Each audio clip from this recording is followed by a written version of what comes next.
오늘 소개해드릴 책은 마법의 지갑, 지은이 신인철, 출판사 한스미디어. 당신의 불을 깨워줄 마법 같은 6가지 지갑 이야기에 대해서 오늘 리딩해드리겠습니다. 마법의 지갑. 여러분의 지갑도 마법처럼 가득 채워지시길 바랍니다. 마법의 지갑을 열기 전에 프롤로그. 지금 당신의 지갑은 무엇으로 가득 차 있습니까? 이 책의 두 주인공인 로베르토와 파울로를 만난 것은 가을 햇살이 따사롭던 몇 해 전 어느 날이었습니다. 그날도 나는 여느 때처럼 피곤해 지친 몸을 이끌고 회사를 벗어나 집으로 돌아가고 있었습니다. 문득 허기를 느껴 무엇이라도 요기를 해야겠다는 생각에 윗도리 주머니에서 지갑을 꺼내 펼쳐보았습니다. 지금도 그러하지만 당시에도 나는 이름만 대면 알만한 국내 대기업의 그룹 계열사에 근무하고 있었고 연봉 역시 같은 또래 친구들에 비해 결코 부족하지 않은 편이었습니다. 회사에서도 나름대로 능력을 인정받고 있었고 평소에 투자에 관심이 많았던 탓에 이런저런 수입도 짭짤했던 터였습니다. 그러나 화창한 어느 가을날 펼쳐본 내 지갑은 텅 비어 있었습니다. 그 흔한 1,000원짜리 한 장 없이 말 그대로 텅 비어 있었던 것입니다. 그 대신 자리하고 있었던 것은 제멋대로 구겨진 신용카드 전표 몇 장과 교통카드 한 장뿐. 내 지갑은 깨끗하게 발라낸 생선처럼 앙상한 뼈마디만 드러내고 있었습니다. 순간 나는 발걸음을 멈추고 짧고도 긴 고민에 빠져들었습니다. 왜 내 지갑은 늘 비어 있을까? 퇴근길에 피곤하기도 허기도 잊은 채 나는 그 자리에서 스스로 던진 질문에 대한 해답을 찾으려 노력했습니다. 하지만 종착역 없는 메비우스의 띠처럼 그 해답은 좀처럼 얻어지지 않았습니다. 남들 보기에 번듯한 직장도 있는데 흥청망청 뿌리고 다닌 것도 아닌데 술통에 빠져 사는 것도 허튼 짓 하며 산 것도 아닌데 남들 못지않게 성실하고 부지런히 일해왔고 가소비나 사칠한 것도 모르고 살아온 삶이었는데 도대체 왜 내 지갑은 늘 비어있지? 나는 끝내 해답을 얻지 못한 채 집으로 돌아와야만 했습니다. 내가 그날 나의 텅 빈 지갑에서 만난 것은 여러분도 이 책에서 만나게 될 로베르토와 파울로였습니다. 로베르토와 파울로는 워싱턴시티 근교에 자리 잡은 전통 깊은 지갑 공방 뽀뽀에서 지갑 기술자로 일하고 있는 젊은이들입니다. 그들은 지갑의 장인으로 많은 사람들의 존경을 받고 있는 시뇨르 뽀뽀에게 최고의 지갑 제작 기술을 배워가고 있습니다. 로베르토와 파울로는 모두 훌륭한 자질과 기술, 그리고 열정을 지니고 있었지만 언제나 빈곤함에 허덕이곤 합니다.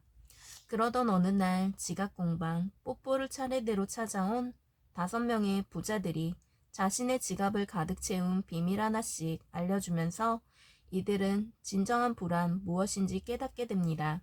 그리고 마지막으로 영원한 스승 시뇨르 뽀뽀가 6번째 비밀을 알려주면서 이들은 자신만의 지갑을 가득 채우게 될 부의 비밀을 알게 됩니다. 아무리 많은 돈을 벌어도 텅 빈 지갑뿐이었던 로베르토와 파울로의 모습은 그 어느 가을날 나의 모습, 바로 그것이었습니다. 그들은 나와 똑같은 의문에 휩싸였고 결국 그에 대한 해답을 얻을 수 있었습니다. 로베르토와 파울로의 미래가 어떻게 바뀔지는 아직 알 수 없지만 적어도 지금까지와는 다른 삶이 펼쳐질 것만은 분명하겠지요. 사실 화려한 겉모습과는 반대로 텅 빈 지갑만 들고 다니는 사람들이 비단 로베르토나 파울로 그리고 필자뿐만은 아닐 것입니다. 만약 당신의 지갑이 왜 비어있는지 의문에 빠진 분이 있다면 몇 해 전에 필자가 그러했듯 지금 바로 지갑을 열고 로베르토와 파울로를 만나보세요. 여러분의 지갑을 가득 채워줄 마법과도 같은 비밀을 만날 수 있을 것입니다. 지은이 신인철. 네, 목차를 한번 살펴볼게요. 마법의 지갑을 열기 전에. 지금 당신의 지갑은 무엇으로 가득 차 있습니까? 지갑 공방 뽀뽀. 베르티와 벤베누티. 첫 번째 지갑의 법칙. 좋은 지갑을 써라. 두 번째 지갑의 법칙. 지갑에 자신만의 기준을 만들어라. 세 번째 지갑의 법칙. 지갑이 열릴 때를 선택해라. 네 번째 지갑의 법칙. 얼마보다는 어디로 나가는지가 중요하다. 다섯 번째 지갑의 법칙. 당신의 지갑을 순환 구조의 중심에 두어라. 여섯 번째 지갑의 법칙. 나만의 지갑은 따로 있다.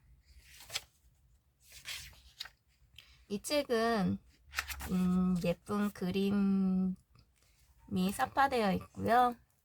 여러분의 지갑이 왜 비어 있는지 이유에 대해서 나와 있으며 어떻게 지갑을 채워갈지에 대해서 이야기하고 있네요. 네, 일부분에 대해서 읽어드리겠습니다. 당신의 지갑을 순환 구조의 중심에 두어라. 사각 사각 사각 사각. 해가 뜨려면 멀었는데도 뽀뽀 공방에서는 부드러운 가죽을 매만지는 소리가 들려왔다. 공방 2층 방에 잠들어 있던 로베르토는 그 소리에 잠에서 깨어 아래층으로 내려왔다. 아직 아침 햇빛이 스며들지 않아 어두운 공방에 한 줄기 작업등 불빛이 비치고 있었고 그 아래에서 시뇨르 뽀뽀가 구부정하게 고개를 숙이고 앉아서 작업에 몰두하고 있었다. 작업에 한참 몰두했을 때 시뇨르의 모습은 말 그대로 장인 그 자체였다. 로베르토는 엄숙한 예식과도 같은 시뇨르 뽀뽀의 작업에 도취돼 말도 걸지 못하고 아침 해가 뜰 때까지 그대로 계단 위에 서 있었다. 한참을 작업에 몰두해 있던 시뇨르 뽀뽀가 잠시 기지개를 켜더니 계단 위에 우두커니 서 있던 로베르토를 발견하고는 말을 건넸다. 로비, 거기서 뭐 하는 거냐? 아니, 시뇨르야말로 새벽 4시부터 일어나서 무슨 작업을 그렇게 하시는 거예요? 시뇨르 뽀뽀의 손에는 다른 지갑보다 유달리 작은 지갑 하나가 쥐어져 있었다. 몇 주 전부터 시뇨르가 애지중지 작업해 오던 바로 그 황색 지갑이었다. 오늘 이 지갑 주인이 주문한 물건을 찾으러 온다고 하셨단다. 마무리 작업을 하고 있는 중이야. 지갑은 한눈에 봐도 명품 중의 명품이었다. 시뇨르 뽀뽀의 지갑은 언제나 환상적이었지만 이 지갑만큼은 그 중에서도 최고였다. 어린 양의 가죽을 이음매 하나 없이 이어붙이고 그 표면에 일일이 작은 무늬를 인두로 새겨놓은 모습은 그대로 어느 박물관 전시실에 가져다 놓는다 해도 부족함이 없을 듯했다. 시뇨르, 도대체 그 지갑 주인이 누구기에 이 새벽부터 그러시는 거예요? 그러나 시뇨르 뽀뽀는 대답 대신 다시 지갑을 펼쳐놓고 안쪽 매무새를 다듬는 데 열중하고 있었다. 무안해진 로베르토는 길게 하품을 한번 하고 계단을 올라가기 시작했다. 그때였다. 여전히 작업대에 엎드리듯 웅크려서 작업에 몰두하던 시뇨르 뽀뽀가 뒤도 돌아보지 않고 외쳤다. 피터슨 위원이야. 로베르토는 걸음을 멈추고 어두운 공방 안에서 외등을 밝히고 있는 시뇨르를 바라보았다. 피터슨 의원이요? 그래, 피터슨 의원. 그 아버지인 로만슨 피터슨 회장 때부터 우리 공방의 단골이셨지. 오랜만에 들어온 주문인데 워낙 취향이 까다로운 분이라 손질하는데 신경이 많이 쓰이는구나. 지갑을 보아하니 신경이 쓰일만도 했다. 보통의 지갑과는 달리 안쪽 지폐를 넣는 곳이 세 군데로 되어 있었고 그 세 군데는 제각기 높이가 다른 특이한 모양이었다. 지갑이 특이하긴 하네요. 그래, 그 아버지 로만 피터슨 회장이 주문하실 때도 늘 이런 모양으로 주문하셨단다. 시녀르는 지갑을 접었다 폈다 하며 자연스러운 주름이 생기도록 하고 있었다. 로베르토는 문득 지갑 안쪽에서 이상한 모양을 발견했다. 잠깐만요. 저 무늬는 뭐죠? 로베르토는 혹시 그럴 리는 없지만 시녀르 뽀뽀가 지갑 안쪽에 남은 얼룩이나 자국을 잘 보지 못하고 마무리를 한 건가 걱정되어 시녀르의 손에서 지갑을 빼내 안쪽을 살펴보았다. 잘못 본 것이 아니었다. 지갑의 안쪽에는 이상한 원형 모양이 한 귀퉁이에 그려져 있었다. 이거 어떡하죠? 인두로 지지실 때 잘못 눌린 것 같은데 지워지지도 않을 것 같고. 로베르토는 지갑을 들고 울상이 되어 말했다. 자신이 만든 것은 아니지만 시녀르 뽀뽀의 최상의 기술이 담긴 지갑에 그런 흉이 남게 된 것이 속상해서 미칠 지경이었다. 그러나 정작 시녀르 뽀뽀의 표정은 담담했다. 아니, 너무도 당연하다듯이 호들갑 떨고 있는 로베르토의 손에서 지갑을 빼내서는 다시 마무리 손질을 하기 시작했다. 아니 시녀르, 이 얼룩을 어떻게 하실 거예요? 인드로 눌린 거라 지워지지도 않는다고요. 로베르토는 시녀르 뽀뽀의 태연스러움에 놀라 소리쳐 보았지만 시녀르는 아무런 상관도 하지 않고 작업을 계속했다. 시녀르, 로베르토가 고함을 치자 그제야 시녀르 뽀뽀는 하던 작업을 멈추고 말했다. 아침부터 웬 호들갑이냐. 이 무늬는 내가 일부러 만든 거야. 피터슨 의원이 주문을 받고 말이다. 아니지. 그 아버지 때부터 대대로 해오던 거니까 로만 피터슨 회장한테 주문받았다고 해야 맞겠지? 그 말대로 로베르토는 할 말을 잃고 작업대 위에 지갑을 멍청하니 쳐다보고 있었다. 아무리 봐도 인두에 잘못 눌린 흉으로밖에 보이지 않았다. 흉은 가죽 지갑의 안쪽 오른쪽 아래 어른 엄지손톱만한 모양으로 동그란 도넛 모양을 하고 있었다.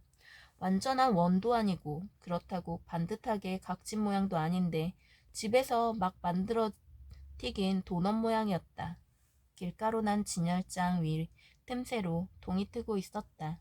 시녀르 뽀뽀는 길게 한번 기지개를 켜더니 다시 아무 일 없다는 듯 작업에 몰두했다. 이미 잠이 달아난 로베르토도 더 잠을 청하는 것을 포기하고 작업복으로 갈아입기 위해 2층으로 올라갔다. 시녀르, 지갑 찾으러 왔어요, 이라. 평소보다 서너 시간쯤 일찍 일어난 후유증으로 하루 종일 졸음과 다투던 로베르토의 고막을 찢을 듯이 우렁찬 목소리가 공방 현관문 밖에서부터 들려오기 시작했다. 놀라기는 파울로도 마찬가지였다. 늘 자신보다 5분씩 늦게 공방에 내려오던 로베르토가 새벽 일찍부터 자리에 앉아 작업을 하고 있는 것도 놀라운 일이었는데 현관문 밖에서 지갑을 찾으러 왔다며 시녀르를 부르는 사람의 모습과 목소리는 그보다 더 놀라웠다. 키가 6.5피트 가까운 장신에다가 머리는 북유럽 사람의 특유의 찬란한 금발이었다. 게다가 그 목소리는 어찌나 큰지 공방 진열장 유리가 다 쩌렁쩌렁 울릴 지경이었다. 둘이 놀라고 있는 사이 시녀르 뽀뽀가 느린 걸음으로 마중 나가서 그 룽그니를 맞이했다. 룽그니는 큰 걸음으로 성큼성큼 들어오더니 시녀르 뽀뽀가 권하는 의자에 털썩 주저앉았다. 의자가 부서지지는 않을까 걱정이 될 지경이었다. 내 지갑 다 되었습니까? 의자에 앉자마자 그는 자신의 지갑부터 찾았다. 시녀르 뽀뽀는 말이 끝나기 무섭게 진열장으로 가서 새벽부터 마무리 손질을 했던 그 명품 가죽 지갑을 조심스럽게 들고 왔다. 과연 명품은 명품이었다. 새벽에 보았을 때보다 가죽 로션이 조금 마르고 난 지금이 훨씬 멋진 빛깔을 내고 있었다. 로베르토와 파울로는 저도 모르게 아 하고 탄성을 내뱉었다. 뭉그니르 또한 몸을 바짝 앞으로 들이대며 감탄사를 연발했다. 오, 시녀르 뽀뽀 정말 대단해요. 대단해. 기대한 것 이상이야. 뭉그니르는 얼른 손을 뻗어 자신이 주문한 지갑을 손에 넣으려고 하였다. 그러나 시녀르 뽀뽀는 손을 조금 뒤로 빼며 말했다. 피터슨 의원님, 그 전에 시녀르 뽀뽀가 아침부터 입에 올렸던 피터슨 의원이 바로 뭉그니르인 듯했다. 피터슨 의원은 시녀르의 그런 행동에 조금 당황한 듯했다. 그 전에 시녀르는 지갑을 활짝 펴며 말했다. 이 아이들에게 지갑 안쪽에 새겨진 이 원에 대해 설명 좀 해주시겠습니까? 그때였다. 아, 고함에 가까운 탄성을 지르는 것은 놀랍게도 피터슨 의원이 아니라 파울로였다. 파울로 또한 아침나절에 로베르토처럼 그 원형 자국을 가죽용 인두에 의해 생긴 흉이라고 생각했던 것이었다. 그러나 정작 그 지갑을 만든 시뇨르 뽀뽀나 그 지갑을 주문하고 이제 완성품을 가져가야 할 피터슨 의원 두 사람은 별 신경 안 쓰듯 보였다.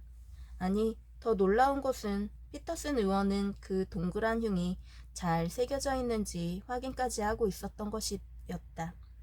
로베르토는 이미 아침에 한번 놀랐던지라 파울로만큼은 놀라지 않았으나 어찌됐든 도대체 가죽 지갑에 새겨진 그 원의 정체가 무엇인지, 왜 피터슨 의원 부자는 지갑을 만들 때마다 늘 그 원을 새겨달라고 부탁했는지 궁금해 죽을 지경이었다.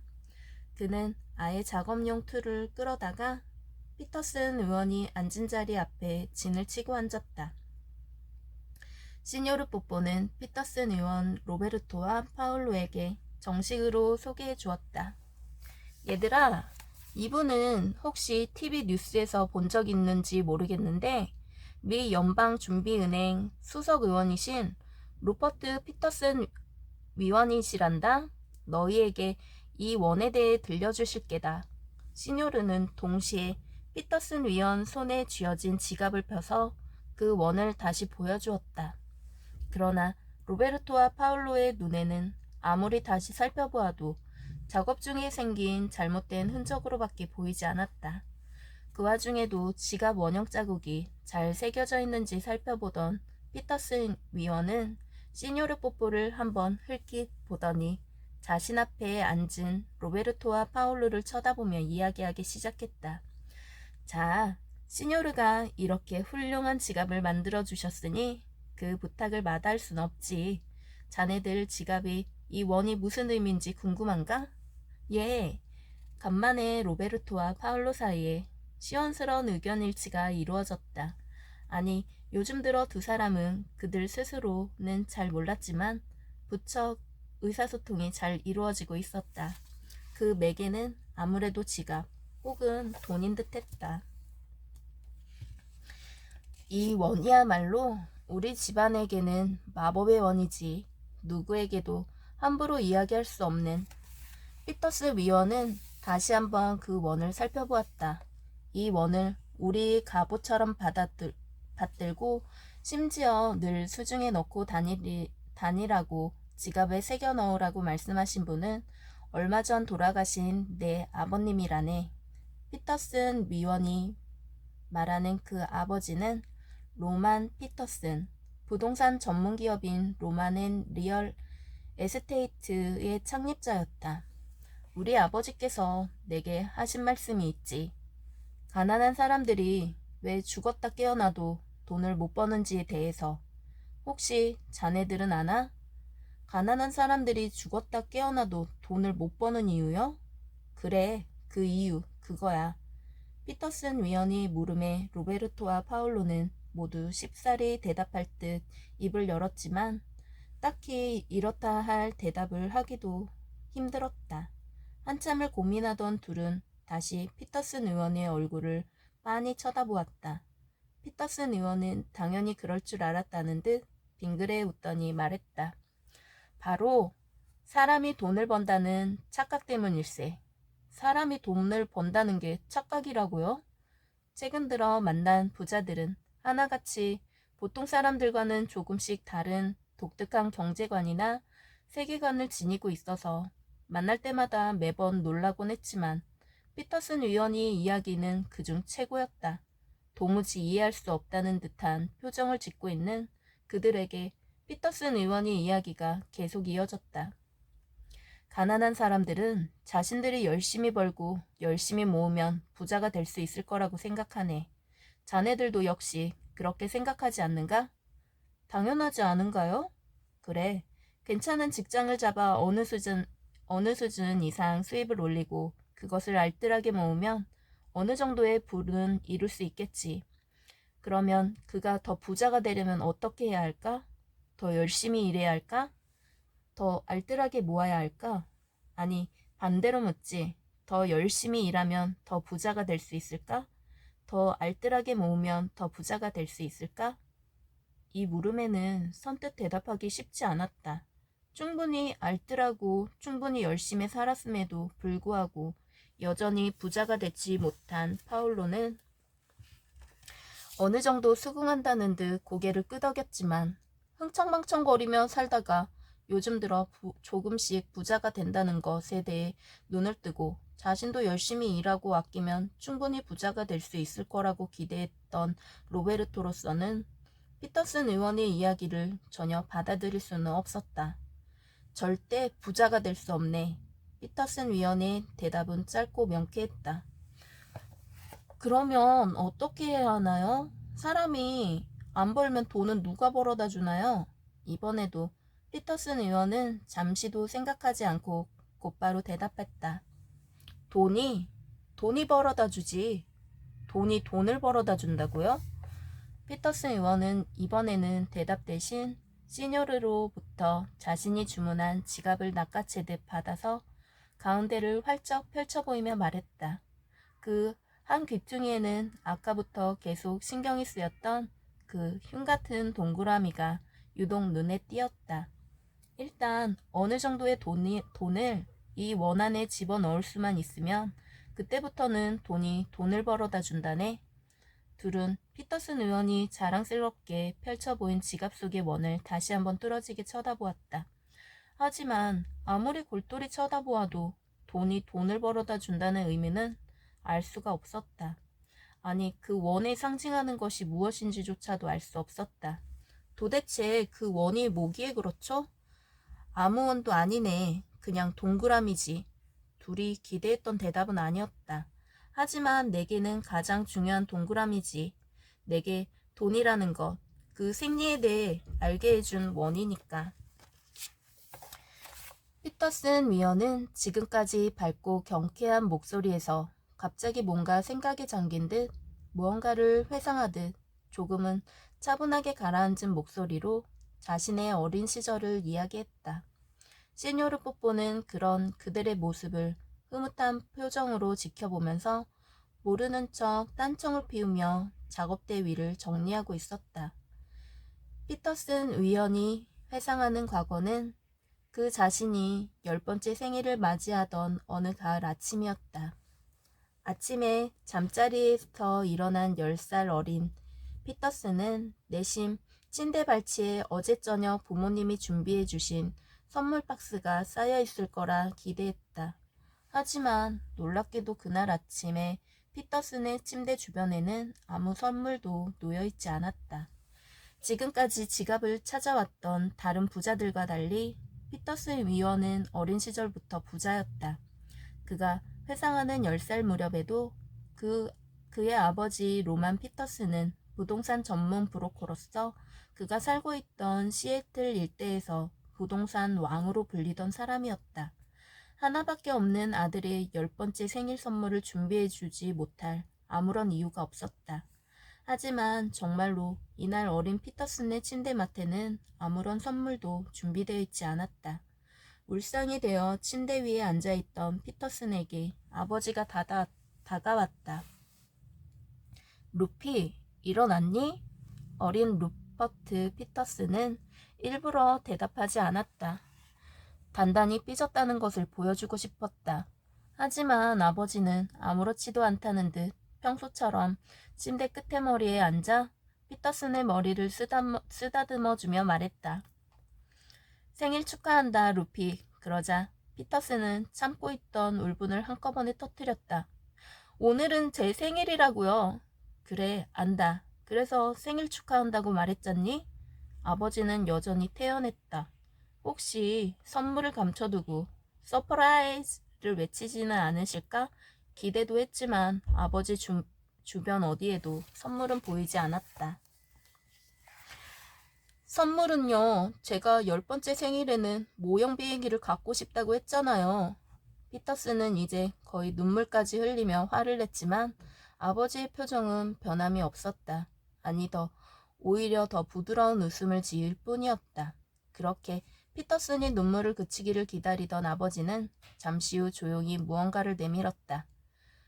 그게 뭐예요? 내 씨앗이란다. 씨앗이요? 너를 부자로 만들어줄, 너를 우리 피터슨 가문의 일원으로 만들어줄 씨앗. 봉투 안에는 빳빳한 현금 100달러가 들어있었다. 매일 부모님이 사주는 걸 잊고 쓰던 피터슨으로서는 처음 만져보는 큰 돈이었다. 아침을 먹고 이 돈을 가지고 나가 내가 하고 싶은 것이 있다거나 사고 싶은 것이 있다면 마음대로 사려무나? 말을 마친 아버지는 아침 식사를 하며 먼저 계단을 내려가셨다. 침대에 혼자 남은 피터슨은 아버지가 주신 100달러짜리 지폐를 물끄러미 바라보았다. 추수감사절 연휴가 시작된 첫날이었으므로 아침을 먹은 피터슨은 절친한 친구 브릭과 함께 자전거를 타고 다운타운에 있는 쇼핑몰로 달려갔다. 지금도 그렇지만 그 당시 10살 먹은 어린 소년에게 100달러는 정말 큰 돈이었다. 쇼핑몰에는 어린 피터슨을 유혹하는 것들이 산처럼 쌓여 있었다. 갖가지 장난감과 근사한 야구 장비들, 색색의 캔디들과 아이스바들. 피터슨의 주머니 속에 100달러를 꼭 쥐고 무엇을 살까 고민에 빠져들었다. 그러나 저녁이 되어 어둑해진 거리를 걸어 집으로 돌아왔을 때 피터슨의 손에는 아무것도 들려있지 않았다. 아침에 아버지가 쥐어진 100달러짜리 지폐가 그대로 있었을 뿐이다. 왜죠? 조급함을 참지 못하고 파울로가 피터슨 의원의 말에 끼어들었다. 그러자 대답을 대신한 것은 로베르토였다. 자신만의 규칙에 맞지 않았겠지. 3번 정도 생각하고 자신의 가치 기준에 맞는 물건인지 꼭 그 가격에 살만한 물건인지를 고민한 뒤에 나중에 그 가치를 돌려받을 수 있는 것인지 생각해보다 보면 대부분의 물건들은 그다지 쓸모없는 거라는 것을 알게 되니까. 파울로가 깜짝 놀라서 로베르토를 쳐다보았다. 짐작은 하고 있었지만 예전에 그가 알던 로베르토가 아니었다.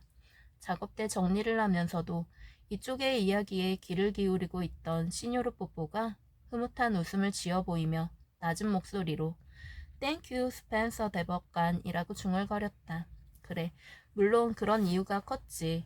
부자 집안에서 부자가 많은 이유가 다들 물려받은 재산이 많아 시작부터 달랐기 때문이라고 생각하지만 그보다 더 큰 이유는 어려서부터 돈이 어떤 것인지, 돈을 다룰 때는 어떻게 해야 하는지를 본능적으로 배우게 되어서라는 이유가 더 크다네. 나 또한 평상시 돈을 대하는 아버지의 모습을 보고 배운 터라 막상 큰 돈을 손에 쥐자 당장 갖고 싶은 물건을 사기보다는 그 돈을 모으자는 생각이 더 컸지. 100달러를 손에 쥐고 집에 들어온 피터슨을 본 아버지 로만 피터슨은 흐뭇한 미소를 지으며 그를 자신의 무릎에 앉혔다. 그래, 이제 그 돈으로 무엇을 할 거니? 아빠가 아침에 말한 씨앗이요. 이 100달러를 그 씨앗으로 만들 거예요. 나를 부자가 되게 해줄. 이야기를 듣던 로벨로와 파울로는 모두 부자들은 어린 시절부터 배우는 것이 달라서 부자가 되는 거다라는 피터슨 위원의 말을 인정할 수밖에 없었다. 어린 피터슨은 자연스럽게 시드머니의 중요성을 말하고 있는 것이었다. 그래, 그럼 이 돈으로 어떻게 하면 부자가 되지?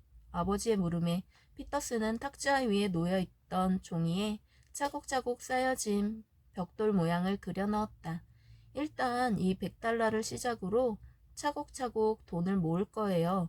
지금은 100달러지만 용돈을 아껴 쓰면 금세 아버지만큼 부자가 될 거라고요. 피터스는 자신감 넘치는 표정으로 득이양양해서 말했다. 그러나 아버지는 고개를 저었다. 내 말도 맞단다, 루피. 하지만 정말 내가 큰 부자가 되고 싶다면 지금부터 내가 그리는 그림을 꼭 기억하렴. 그리고 아버지는 차곡하게 쌓인 벽돌 그림 옆으로 커다랗게 원을 하나 그렸다. 그러면 그 원이? 파울로와 로베르토가 동시에 묻는 질문에 피터슨 위원이 고개를 끄덕였다. 아버지가 내게 물려주신 가장 큰 유산, 그리고 지금 나를 만들어준 보물, 바로 이 원이지. 피터슨 위원이 로베르토와 파울로의 앞에 펼쳐진 종이에 빠른 손놀림으로 원 하나를 그려놓았다. 그 원은 평범한 원 같지만 끝과 끝이 연결되지 않고 안에서 밖으로 휘돌려 나가는 마치 회오리의 첫 시작 같았다. 어린 피터스는 아버지가 그린 원의 의미가 무엇인지 알 수 없었다. 그런 표정을 읽은 아버지가 자상한 목소리로 설명을 시작했다. 내가 말한 것처럼 열심히 일해서 차곡차곡 돈을 모으면 적어도 가난하게 살지 않을 수는 있겠지. 어쩌면 조금은 부유하게도 살 수 있을 거다. 하지만 부자로 살기는 힘들단다. 왜죠? 내가 쌓은 벽돌이 높이가 올라가는 속도보다 더 빨리 세상이 만드는 벽돌이 쌓여져 갈 테니까. 물가가 오르고 다른 사람들이 벽돌 쌓는 속도가 더 빨라져 가면 내가 쌓은 벽돌은 생각보다 별 가치가 없는 것이 되어버릴 가능성이 많단다. 그러면 어떻게 해야 하죠? 어린 피터스는 자신이 애써 세운 계획이 틀어질지도 모른다는 생각에 조바심이 나서 물었다. 아버지는 아무 말 없이 자신이 그린 원을 손으로 가리켰다. 원이요? 그래. 돈을 이 원 안에 집어넣어야지.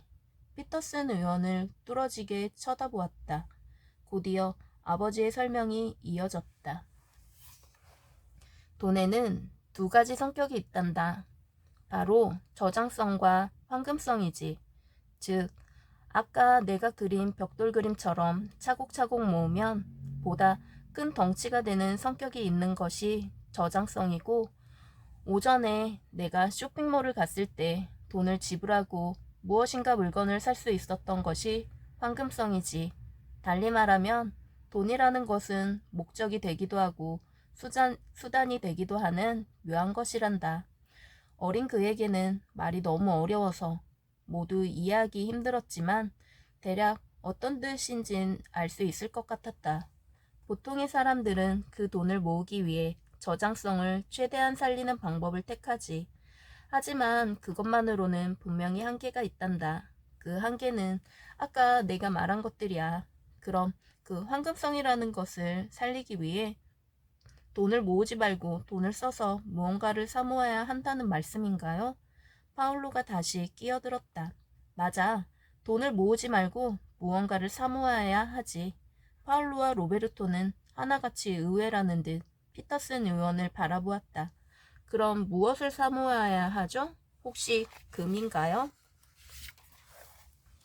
로베르토는 진 교수의 말을 떠올리며 물었다. 그러나 피터슨 의원은 고개를 저었다.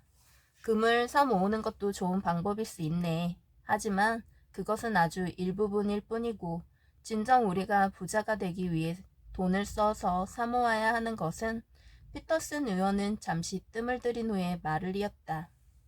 돈이네. 잔뜩 기대했던 로베르토와 파울로 모두 맥이 빠져 피식 헛웃음을 터뜨렸다. 하지만 피터슨 의원은 농담이 아니었다. 그는 다시 종이에 그렸던 원을 펼쳐보았다. 돈은 어쨌든 돌고 돌게 되어 있네. 나에게 들어오고 또 나에게서 나가지. 그건 인정하지? 네. 부자가 되는 것은 모아진 돈의 결과이기는 하지만 그것을 곰곰이 뜯어보면 돈이 들어오고 나가는 그 순환의 과정을 잘 조절한 결과이기도 하네. 이것도 인정하지? 네. 부자들은 그 돈이 돌고 도는 순환고리에서 들어오는 양을 나가는 양보다 극단적으로 늘린 사람이지. 이것도 인정하겠는가? 네. 됐어. 내 이야기는 끝났네. 부자들은 그 순환고리를 견고하게 잘 만들어서 순환의 시스템을 잘 조절하여 유입량을 유출량보다 크게 만든 뒤 마지막으로 그 순환의 속도를 비정상적으로 빠르게 그리고 여러 분야에 걸쳐 여러 군데에서 돌리는 사람들을 말하는 걸세. 피터슨 의원의 이야기는 그다지 어렵지 않았지만 구체적으로 무엇을 말하는지는 선뜻 이해하기 쉽지 않았다. 그런 파울로와 로베르토의 표정을 눈치챈 피터슨 의원은 다시금 자신의 어린 시절 이야기를 들려주기 시작했다. 루퍼트 피터슨 의원의 아버지 로만슨 피터슨은 어린 아들에게 이 돈의 순환고리를 설명하며 $100의 일부를 일반은행에 저금으로 보관하고 나머지는 시애틀의 자그마한 선박의 주식을 20주 사도록 했다. 그 주식은 1년 뒤 정확히 5배가 되었고 다시 로만 피터슨은 아들에게 조언하여 5배가 된 주식을 나누어 일부를 고이율의 이자를 주는 투자은행에 저축하고 다시 나머지로 두 군데의 하역하는 회사와 한 군데의 선박회사 주식을 사게 했다. 그 주식들은 작게는 2배, 많게는 6배의 이익을 냈고 그 5년 동안 꾸준하게 그러한 패턴을 유지했다. 이내 그는 자산, 투자, 이익, 원금과 이익 분할, 원금의 안정적인 저축, 이자의 고위험 상품에 대한 투자, 자산 증가, 투자라는 순환하는 원을 갖게 되었다. 다시 3년이 더 지나 성년이 되자 그의 아버지는 그의 책임하에 자산을 운영해 보도록 권유했고 그 뒤 노스캐롤라이에서 대학을 다니는 4년간 기존의 주식뿐만 아니라 기업에 대한 직접 투자, 소규모 주택용지에 대한 매매 등을 통해 돈을 벌어들였다. 그가 돈을 버는 족족 만드는 것은 순환하는 원의 고리였다. 즉, 일정한 부분에 있어서 자산이 투입되면 그를 분할하거나 기존에 나누어져 있던 돈을 모아서 순환고리를 만들었고 그 순환의 원 속에서 그가 집어넣은 돈은 대부분 경우 몇 번의 실수나 실패는 있었지만 큰 돈을 벌어다 주었다. 내가 만약에 그 돈을 쓸 만큼 쓰고 남은 돈에 대해서만 일반적인 방법으로 저축했다면 그 돈은 지금쯤 시애틀의 작은 집 한 채 정도 살 돈만큼만 되었을 것에 대부분의 사람들은 그러한 방법을 택해서 그 정도의 돈을 벌어들이지. 사실 생각해보면 파울로나 로베르토의 목표도 그 정도까지였다. 그럼 피터슨 의원께서는 난 그 정도 돈을 성년이 되어서 투자를 본격적으로 시작한 첫 3년 내에 벌어들였고 다음 3년간에는 첫 3년간 벌었던 돈의 10배를 벌어들였지. 어떻게 벌어들이는 속도가 더 빨라졌죠? 투자 금액이 많아서인가요? 돈을 벌어들이는 순환의 원에 돈을 더 많이 집어넣어서이기도 하지만 그보다는 순환의 속도를 더 빨리 했기 때문이라는 게 맞을 거야. 순환의 속도를 빨리 한다? 자네들 요즘 M&T 뱅크의 일반적인 예금 이율이 어떻게 되는지 알고 있나? 대략 4% 정도 하는 걸로 알고 있는데요. 대답을 한 것은 놀랍게도 파울로가 아니라 로베르토였다. 그만큼 로베르토는 돈에 대한 지식이 풍부해지고 있었다. 맞네. 정확히는 일반 상품이 3.3%에서 시작하고 우대 상품은 6.63부터 시작하지. 그런데 만일 내가 자네에게 10%의 이율을 적용해주는 대신 3년간 해지나 인출을 할 수 없다고 한다면 어떻게 하겠는가? 그야 당연히 받아들이겠지. 하지만 함정은 3년간 해지나 인출을 할 수 없다는 데 있네. 그 말은 곧 자네들이 10%의 이율을 받는 대신 그 순환 속도를 더 빠르게 변화시킬 수 없도록 제한한다는 데 있지. 즉, 은행, 자네가 그 정도의 순환에 만족하고 있는 동안 그보다 더 능률적으로 순환 속도를 관리해서 자네에게 적당한 이자를 지급하고도 충분히 더 많은 이윤을 벌어들이겠다는 속셈인 거지. 은행이 비교적 높은 이자의 상품을 만들어낼 수 있는 것은 그 속에 들여다보면 그들이 자네들보다 같은 돈을 가지고 훨씬 더 높은 이윤을 만들어낼 수 있는 능력이 있기 때문이 아니라 자네들보다 조금 더 많은 돈을 자네들보다 훨씬 더 빨리 순환의 원에 집어넣었다 뺄 수 있는 능력이 있기 때문이지. 로베르토와 파울로는 대답 없이 고개를 끄덕였다. 이제까지 열심히 돈을 벌어 차곡차곡 모으면 부자가 되리라 생각이 여지없이 깨지는 순간이었다.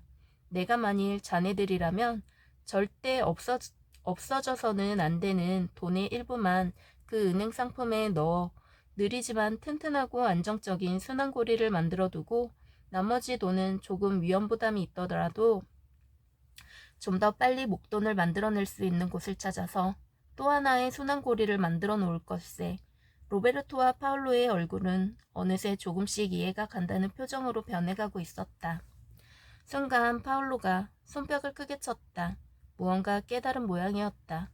로베르토는 깜짝 놀라 그런 파울로를 바라보았다. 우리가 흔히 말하는 계란을 한 바구니에 담지 말아라는 말이 바로 그렇지. 우리들 부자들의 표현으로는 속도가 다른 순환의 원을 여러 개 만들라는 말이지. 듣고 있던 로베르토는 탁 소리가 나도록 무릎을 쳤다. 답은 순환의 원을 어떻게 만들고 그것을 얼마나 빠르게 또 안정적으로 돌리느냐에 있군요. 피터슨 의원은 대답 대신 흐뭇한 표정으로 고개를 끄덕였다. 눈앞에 자신에게 처음으로 순환을 통한 부의 창출을 이야기하던 아버지의 모습이 보이는 듯했다. 그들 셋을 지켜보던 시뇨르 뽀뽀가 천천히 다가왔다. 그리고 피터슨 위원이 쥐고 있던 지갑에 마지막으로 뽀뽀 공방에서 만들어진 시뇨르 뽀뽀의 작품임을 나타내는 조그만 태그를 붙였다.